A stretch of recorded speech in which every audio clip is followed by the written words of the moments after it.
I think, unfortunately, that one of the potential resolutions to our budget situation are federal dollars. I mean, a lot of folks were against the stimulus money, but if we hadn't gotten those dollars over the last 2 years, what we're dealing with now, we would have dealt with 2 years ago.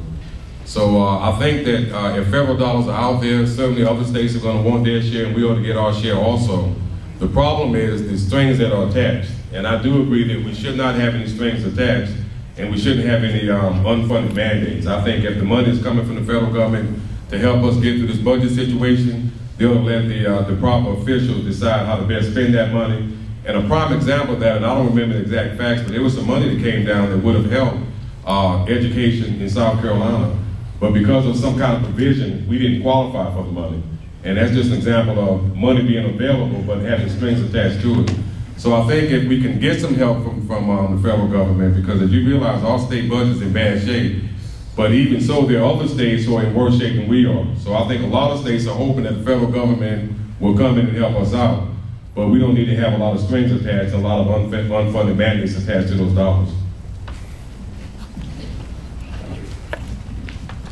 I feel that there should not be any limitations on accepting federal funding. Given the current economical situations, we need of the financial assistance we can receive. Money passed down to the state should be gladly accepted and applied to areas that are in or that are hit the hardest in state economy.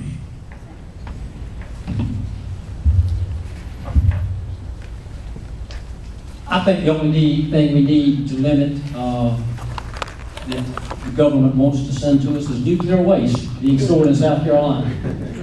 But when it's dollars, I think that we should take every federal dollar that we can and try to get, I think Texas and Mississippi have pledged to turn theirs down. So if you know anybody there, I'll tell them we'll accept it. Now I do agree that we need to make sure that money is managed correctly. We need to make sure that there are not strings that are going to prevent us from doing our core mission.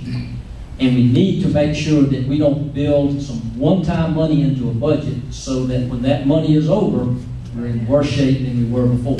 And with those caveats, I would say we need